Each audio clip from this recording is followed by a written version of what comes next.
God, we're thankful that you will clean our hearts. You'll renew our minds. I'm thankful today, God, that when we pray dangerous prayers, you lead us to do dangerous things. Thank you. And those aren't just words to sing and things to pray, but it's a lifestyle to live. Lead us after the cleansing, after the purging, that we might reflect you in the world. And we're grateful that you trust us with clean hearts. We thank you for who you are today. Now, God, let your word do the work and lead us to where you need us to go.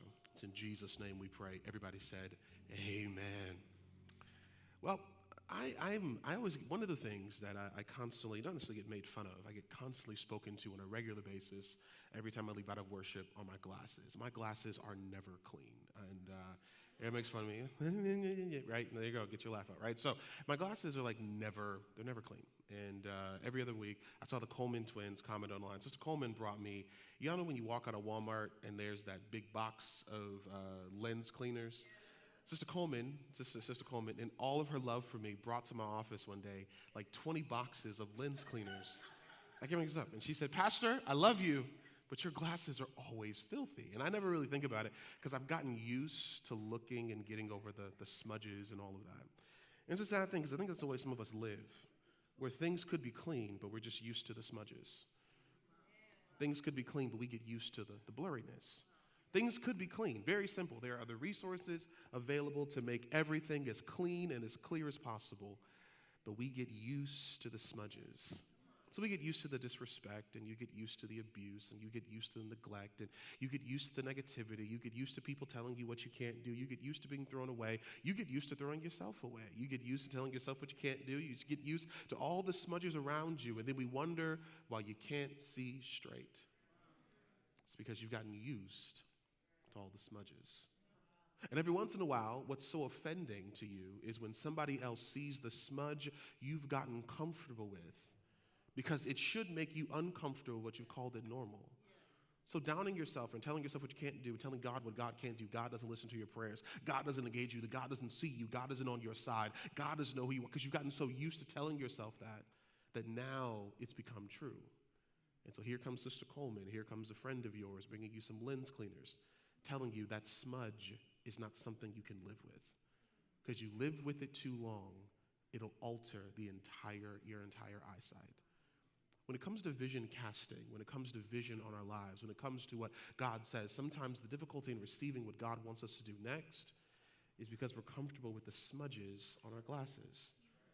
We're comfortable with the distractions. We're comfortable with the negative thoughts. We're comfortable with the negative people. We're comfortable with the negative engagements. So I'd rather sit in the frustration of what I think God can't do instead of hearing what God says I'll still do.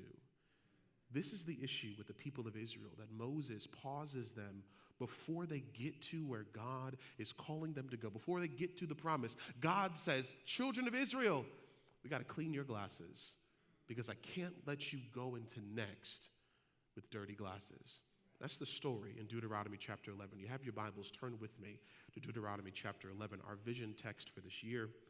And I pray that God allows us to understand his word today. Deuteronomy chapter 11, beginning at verse number 22, and hear these words of the Lord. Moses says this to the people of Israel: if you carefully observe all these commands I'm giving you to follow, to love the Lord your God, to walk in obedience to him, to hold fast to him, then the Lord will drive out these nations before you, and you will dispossess nations larger and stronger than you. Every place you go, your foot set will be yours. Your territory will extend from the desert to Lebanon, from the Euphrates River to the Mediterranean Sea. No one will be able to stand against you. The Lord your God, as he promised you, will put terror and fear of you on the whole land wherever you go. You may be seated. Keep your Bibles open. I want you to see this. There's a map that's going to come up on the screen of Deuteronomy, and I want you to see where they were. I want you to understand how important this is. Perfect. So, okay, cool. So right here, you guys see the number 12 on your screen. Right around here, you see the number 12. And number 12 is where we believe Moses was having this conversation. So if we go all the way to the beginning, keep this up for a second. If you go all the way to the beginning, you see Egypt. When they left out of Egypt the first time, they never had to cross the Red Sea. I want us to see this. The goal that God had for them was to walk along the Mediterranean Sea for 7 days or 40 days to get to Canaan. That's it. It was like a month and a half journey to go from Egypt all the way to Canaan land. They were going to walk along the Mediterranean Sea, and they were going to have, so remember, the entire time they were begging for a couple of things. They were begging for fish, they were begging for food, they were begging for God to make ways, all of that. They would have literally walked alongside waterside. They would have had everything they needed. It was flat land. There would have been no mountains. There would have been nothing they had to cross over. Moses would have never had to tap the rock. They would never had to walk through on dry land. But what did they decide to do? Out of fear of Pharaoh, they went the wrong direction. And they made up a battle they didn't need to go through. Like they never had to. I want to see this. There are certain Red Seas in your life you're crossing you never had to cross. But your lack of trust in God allowed you to move from where God would say, I'll give you fertile ground, I'll give you fish, I'll give you everything you need on the greater Mediterranean Sea. But we decided, God, I'm going to create a problem for you to solve. And they go down to the Red Sea. And then they keep going further. Remember, they cross the Red Sea. They get to a place called Mara, and it's a place of bitter water. They get mad at God. God, we want pure water. And God simply says, if you stayed with me where I told you to go the first time, you'd have never had to do this, be in this situation in the first place. So their frustration with God, now something that should have taken a couple of days, they go further and further. God gives them the commandments. God gives them the law. And Moses comes back to this. I want you to see this. So God gives them the law. They begin to get closer to the promised land. And then for 38 years, I want you all to see that little loop where it says Mount Seir rode for 11 days, the Araba rode for 38 years. They stayed in a circle, wandering in a circle, right next to the promise that God told them they were going to have. What is your 38 years? What is the thing that God said you're going to accomplish, that you're going to become, that you're going to be, that you're going to do, and you keep walking in circles? And here's the reason he had them walk in circles. God had to get rid of an entire generation who didn't trust the law. God said, love the Lord your God. God said, don't kill. God said, don't commit. And God literally has to get rid of an entire generation. So when Moses gives us this text in number 12, I'm going to get to that. I'm going to keep this up because I want to keep explaining this. So what happens here is that everybody under the age of 20 are the only people alive when Moses gives this word. Anybody over the age of 20 outside of Moses, Caleb, and Joshua are not alive to receive the word from God in Deuteronomy chapter 11. So now here's a new generation, and the only things they've learned about God are what their parents told them and what Moses has said to them outside of the last 40 years that they were wandering in the desert. Here they are. They get to this place. Now Moses, by this time, to give you context, which is so powerful, Moses knows he's not going to see the promised land. You guys see the whole red area. That's the entire territory of the promised land. So they are in the promised land when Moses is given the last 8 sermons of his career. God has told Moses, because of your sin and your lack of reconciling an anger issue, because the reason Moses did not make it into the promised land was because he never reconciled his anger issue that caused him to kill that Egyptian in the first place. Because if you don't reconcile your emotions, it'll change your actions. Moses did not get into the future because he never dealt with his anger. What emotional issue in your life is God calling you to reconcile? Because I don't want you walking in the promised land and not know you're in the promised land. Do you guys see this? From the moment they enter in down the Moab road, for about a year and a half, they walked in the promised land, and God did not let them know they were in the promised land. Are you sitting in your promised land, but God knows if he told you, he'll lose you? Are you sitting in the promised land, and if God told you you were in the land, he knows that you'd walk away from him? Moses sits here at number 12, so on the east side of the Jordan River. He sits there and he tells them all of these sermons from Deuteronomy chapter 3 all the way to Deuteronomy chapter 11. And the next chapter is when everything shifts. And in 2 chapters, Moses ends up going. God ends up taking him up. Look here. He takes him down to number 13. He takes him up Mount Nebo. And he's able to see that he was already in the promised land the entire time. He takes him up a mountain and says, Moses, turn around. You've been in the promised land. And Moses does not get a chance to see it with the people that he prayed for, he fasted for, that he murdered for, that he gave laws to, because his anger did not allow him to see the whole thing. I don't want you to sit in the promised land and miss that you're already in the promised land. It's like the color purple. It's a sin to walk through a field of purple flowers and not be excited you're walking through a field of purple flowers. This is where the people were. People were sitting there, number 12, and they were sitting here wandering in the desert. They're in the promised land on the east side of the Jordan River. And here Moses is sitting here telling them, listen, I want you to go into this place, the promise, this land that has been promised to the people that God has given to us. And for us, I want us to look at this like beyond. Moses is telling them, you can take it down. Too many people have died. Too many people have lost their lives. Too many people have fought. Too many people have wandered in the desert for you not to walk into a land of milk and honey. And I understand that when we went in here about 20 years ago and we spied out the land, the first thing we said when we came back was we are grasshoppers in the eyesights of our enemies. So God comes along and says, no, you will dispossess. You will make them not possess the land any longer. God postures them on the east side of the Jordan River and says, I'm not going to be here with you, but please don't screw this up. And he spends time dividing the land. He says all the different tribes are going to have different sections of the land. And they were in the land and they didn't even know it, because what God is showing us when it comes to beyond church is not a place. Beyond is a mindset. They were in the promised land this whole time, but God did not let them see it because their glasses were too dirty. Beyond isn't a place. It's a mindset. And there's three things God shows them. I'll give you the three things and I'll get to our vision. So first of all, God says, if you're going to shift your mindset, number one, I want you to remember God's miracles. I want you to remember the miracles. I want you to remember the miracles. In verses 1 through 9, Moses wanted the Israelites to meditate on the goodness of God and his mighty works that God had allowed them to see. He made them remember the 10 plagues of Egypt. He made them remember the crossing of the Red Sea. He made them remember how God broke the earth open to swallow Dathan and Abram when they rebelled against him in number 16. God says, if you are going to shift your mindset to see what God is doing in your life, remember how you have lived through miracle after miracle after miracle. For some of you, getting the job you have was a miracle. Come on, talk back to me. For some of us, just getting through that car crash I wish I had somebody, was a miracle. For some of us, waking up this year, living through COVID, I wish I had somebody, was a miracle. And so the issue in our world right now is we're comparing miracles. So now I got to sit here, and if I don't have this crazy thing, inexplainable thing happen to me, no, for some of us, waking up today, taking all the pills that you take, and your body is still functional, is a miracle. Come on, talk back to me. The fact that you still have your job after the threats of layoffs, after the threats of budget cuts, is a miracle. The fact that you're black in America and alive today, I wish I had somebody, is a miracle. With the generational sicknesses in your bloodline, a miracle. And Moses says, don't you dare go into the promised land forgetting that God has called you with the title miracle. So no, you may not have jumped off a cliff and nothing was injured, but you know what? You woke up this morning. That's a miracle. Pastor Vinny said it last week, 1 out of 8 people die in their sleep. I'm glad to be one of the 7 out of 8. It's a miracle.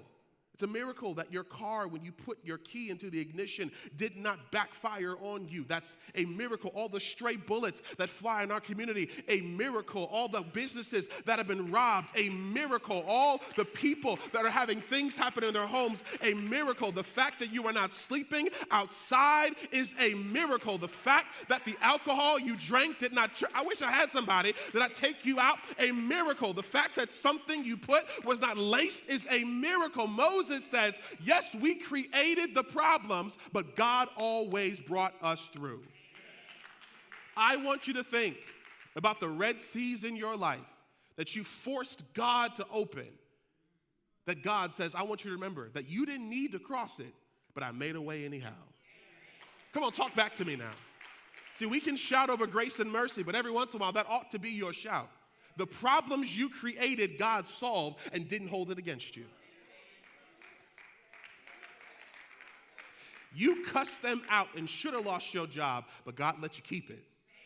Come on, talk back to me. You did the wrong thing and should have been in court, but God let the court case drop. That you created the issue, God solved it, and God says, don't you forget what I've done in your life. Don't you forget that you weren't qualified and I gave it to you. Don't you forget that sea should have swallowed you up, but I kept you. Don't you forget that all those plagues, and the only reason that those plagues didn't take you out in Egypt is you put my blood on the doorpost. and I covered you when the death angel came to get you. Don't you forget when the floor broke open and I swallowed Dathan and Abram, I didn't swallow all of you because I was calling you to a great future. What miracles in your life have you forgotten in comparison?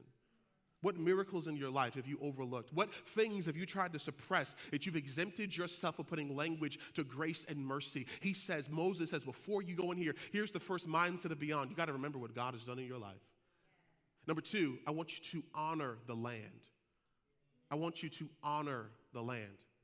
He begins to tell them verses 10 through 17. He says, Canaan is not like Egypt. Here's what he's showing them. In Egypt, y'all were slaves. Let me back up about Egypt. It's interesting to me when we talk about the children of Israel being freed out of Egypt. When you go back at the beginning of the story, God said he would take care of them in Egypt. If you read the story all the way back to earlier in Genesis. But they asked God for a Pharaoh. They begged for it. They asked God for a Pharaoh. They begged for it. And then when God said no because he was going to free them and lead them, they decided to make their own committees together to bring in a Pharaoh. And then when they didn't like Pharaoh, they're like, God, let us go. And God says, because you never needed Pharaoh in the first place. This is a generational issue of disobedience to God. So God says, no, I don't want you to bring that into Egypt. You cannot treat Canaan like Egypt. Here's why. Because in Egypt, you had to irrigate the crops.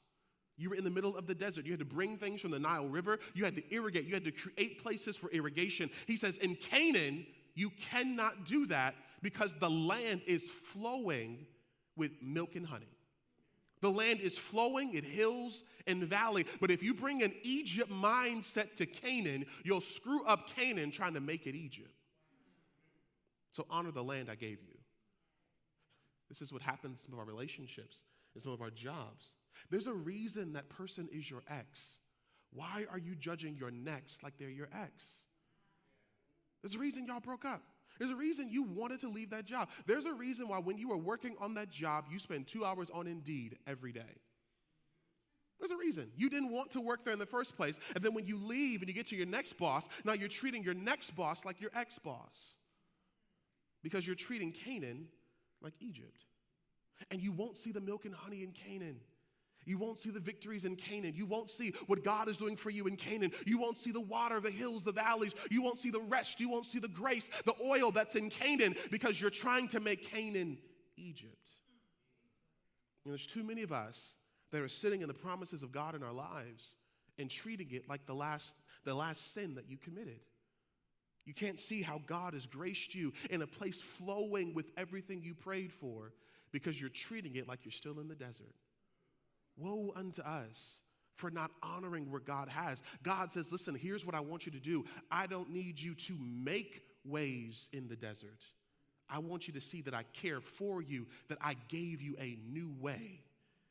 As long as you're faithful to me, I will make it easy for everything to flourish.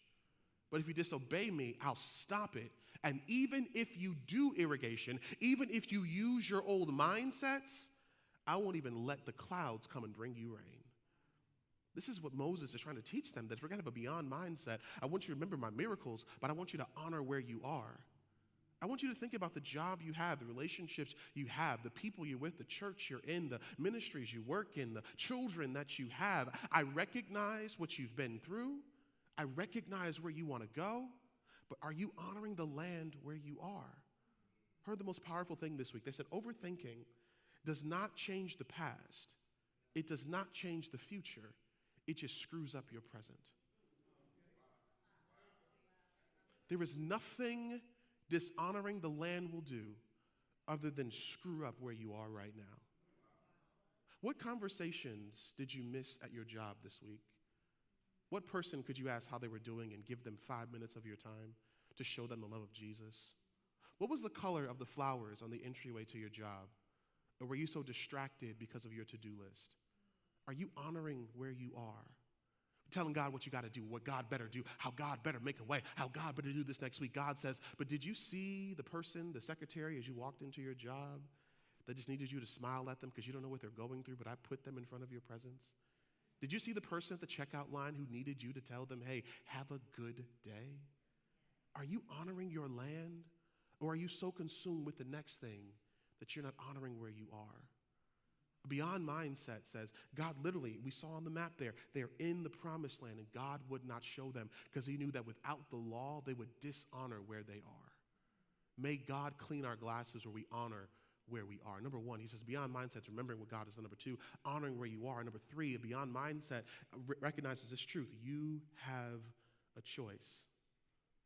Verses 18 through 32, he ends like this. Moses repeats this instruction for the Israelites to keep the covenant of God with them on the forefront of their minds. Verses 18 through 20, you shall therefore lay up these words of mine in your heart and on your soul. You shall bind them with a sign on your hand, that it should be on the front of your eyes. You shall teach them to your children, talking with them when you are sitting in your house, and when you are walking by the way, when you lie down, when you rise, you'll write them on the doorposts of your house and on your gates. Moses says, I'm giving you an opportunity for blessing and for curse. The blessing is if you obey God, God's going to ensure that you never have to worry about irrigation, about working hard. I'm giving you flourishing. But if you disobey God, God says, I'll shut the clouds up. And you would have wasted all those funerals of those millions of people. You would have wasted the last 40 years of your life because you don't want to do what God has told you to do. And what did he tell you to do? Well, go to verse number 22. Look what he says here. Love God, walk in obedience, and trust him. God isn't complicated. He says, all I want you to do, I want you to love me. I want you to walk with me. And I want you to trust me. And he says, I'll make sure you never have to worry about eating, about flourishing. I'll make sure your enemies don't even know where you are. Like Psalm 91, he'll put you in a secret place. Your enemies will literally be in front of you and can't see you. And then he says, everywhere you go will be blessed. And then he says, it's beautiful because you can put the map back up again. He says, everywhere you go will be blessed. And then he gives them the boundaries of the blessing. He tells them, this is how big the land is going to be. I'm going to give you this, verse number 24. I'm going to the territory from the Lebanon to the Euphrates River to the Mediterranean Sea. No one will be able to stand against you. Now, here's the issue. We get so big with our boundaries that we don't rejoice in the land. Because let me tell you this, if you walk the edges of your boundaries, every once in a while, you're going to go over the edge. Like if you live your entire life on the edge, eventually you're going to go over the edge. You'll make some decisions that make you go over the edge. And one of our issues in our world right now is we are so consumed with our boundaries that we don't see how big and how vast the land that God gave you is. You are so consumed with keeping people out that you don't rejoice in the ones that God put in. So you're so consumed with the folk that don't want to be your friend no more that you forget that your children can't wait to see you when you get home. You're so consumed with the folk that don't want to be around you anymore that you forget let me give you this principle. There are always more for you than who are against you. That's so good. There are always more for you than who are against you. But we're so consumed with our boundaries. God says, no, this is how much I love you. In the midst of your boundaries, I'll make sure you never have to worry.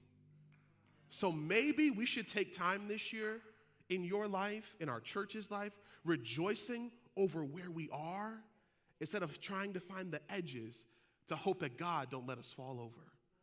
Maybe instead of worrying about your spouse leaving you, you guys spend so much time congealing yourself together in the boundaries of your marriage that you don't push people to the boundary edges, but you spend time here. Maybe instead of pushing your kids to the edge, or kids, instead of pushing your parents to the edge, you find time to date your mom and to date your father, take them out to eat. What do they like to do? What do they enjoy doing? Maybe we take some time with our friends and spend time not just calling them when they fall, but being present with them when they succeed. Maybe we don't wait till failure to be friends. Maybe we're friends every day. He says the boundaries you have are going to make sure you flourish. So don't push the edge, but live in the boundaries, and I'll take care of you.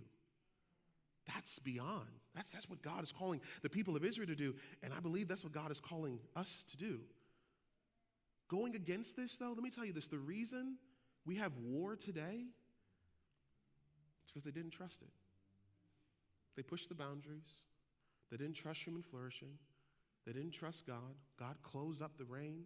God took the clouds away, and we're fighting today generational curses because they didn't follow through on what God told them to do when they got there in the first place. We have a whole war going on overseas because of disobedience of ancestors thousands of years ago. What wars are your children going to fight? What wars are your great-great-great-great-great-grandchildren going to fight? Because when God said, trust me, you said no. What nations like us, we're sending CIA operatives over to Israel and Hamas. Syria is getting involved. All these people are getting involved in a war that if they sat there and said yes, we wouldn't have had these issues today. We are suffering from disobedience from the people of Israel back in Deuteronomy chapter 11. Are your great-great-great-great-great-grandchildren going to be at war because when Jesus says go beyond, you said no? Are they going to be at war because when God said, hey, love your neighbor as yourself, you said no? When God says given to be given unto you, you said no? May we stop the wars before they start by saying, God, I will walk in the land. And that's where our vision for this year comes in. Our ushers are going to hand out packets to you, and I want to give you our vision for the year. You're going to see it on the slides. Thank you, ushers, so very much. You guys are going to get our vision for this year. I believe that God is calling us beyond. Beyond is not a place. Beyond is a mindset. And I want to share with you what beyond is. I want to cast vision so clearly that prayerfully all of us can buy into what God is calling us to do. And I want to have some fun in the process. Thank you to shout out to Steve. Steve put together this amazing piece here. This is the future. This is what I pray that your Decembers look like. Steve put this whole thing together. Look at all these hundreds and hundreds of pieces. It's amazing. I want you to see all these pieces, all these intricate pieces that started. I'm going to show you how they started. They started like this. Just one block after another block and after another block and after another block and following instructions to another block and one more block put together and probably some failure and some glue has to go in there. But all he did was sit down and put blocks together. To get to this, all of these intricate pieces, all of this work, it starts with one block after another block, one decision after another decision to build something beautiful. This January, right now, all we're doing is building blocks. By December, my expectation is this is what our lives are going to look like. Put together, rejoicing over the future. But we're starting right here. So as a church, this is where we are. That's why you see me put things up on our stage. Everybody's welcome. Nobody's perfect. Anything's possible. I want to give us language. Language is just another block. That's all it is. Language is just another block. Man, in Vallejo as it is in heaven. Big vision. Does it make sense? No. That's what God told us to do. What is it? It's another block. Every sermon we preach is something more than another block. And do we always get it right? No. And every once in a while, we got to take some blocks off. And does that ministry work? No. Or does that opportunity work? No. But you know what did work? Oh, man, maybe we try this on social media. Oh, we gotta do a senior tech day. That's another block because that's going to give us foundation. We got to try something for our children. We got to do something radical like doing a living wax museum. Awesome. And that's another block. And now it begins to look like something is coming together. It's still raw and it's not this. But it's coming together. Let's try that new song. Let's try Black Future Sunday. Let's have a gritty competition on stage. Let's try T-shirts. And did it work? Nope. T-shirts that didn't work. But let's try sweatshirts. And let's try T-shirts with the sweatshirts. And then let's try ministry out with the homeless. And let's send our deacons out on a Sunday to minister to the homeless. And let's send out our preachers to try ministry in nursing homes. And then let's try to reach the homeless company. All of a sudden now things begin to look together. It's just one block at a time. And for our church this year, January for me was a year to put things together, to set a standard one block, because I want to get to this, but we're putting the pieces together. And each one of you is a different piece in the puzzle that God is calling friendship to. So I want to